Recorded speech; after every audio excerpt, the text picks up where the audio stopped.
Before we go, though, I can't help but acknowledge how excited I am. I'm 51 years old. I've been in broadcasting for a long time. To see four Indigenous women on a daytime talk show on a non-Indigenous channel in Canada is incredible. We are usually isolated. I like to say we're in a whiteout. It's like a blizzard out there. How do each of you maintain your identity when you are in those spaces? I want to start with you, Shanese. And we don't have a lot. How I keep my Indigenous identity alive in other spaces. For me, it's just remembering that the representation of me matters. That a young Afro Indigenous child can see that we are in the future. That I, as an Afro Indigenous person, as an Indigenous person, I can be on TV. I can write. I can go to university. I can do all of these things. For me, keeping it alive. That's how I keep it alive. I remember those who've come before me and those who will come after me. Thank you. Nahanni, how do you maintain your identity?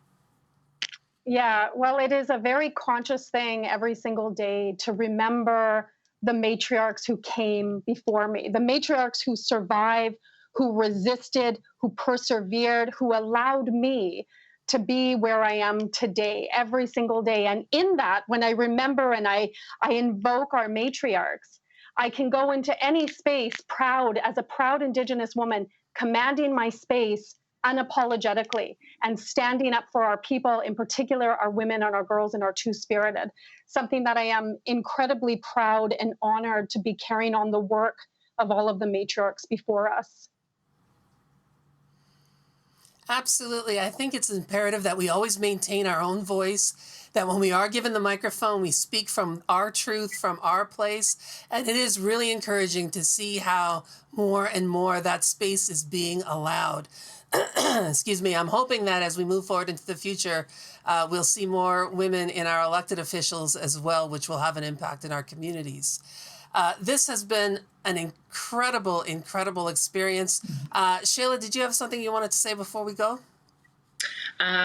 Yeah, for me, it's just my ancestors have sacrificed so much for me to be here. And I really want to shine light on the Matriarch Movement, which is an online platform amplifying Indigenous women and girls' voices, because at the end of the day, mainstream media has created a narrative that we're always missing and murdered and in survival and from a state of vulnerability and lack. And that's not the case. As you can see here, there are so many Indigenous, strong, resilient Indigenous women doing the work. And so let's come together to really amplify that and start to shift the narrative together and hold each other accountable through this process. Hi. Thank you for having me. Sisters, thank you so much for joining me today and for helping to bring these voices out to Canadians. It's been wonderful chatting with you all. And don't go anywhere, because we have another group of really strong, really intelligent Indigenous women who will be speaking about other topics after the break. Stay right there.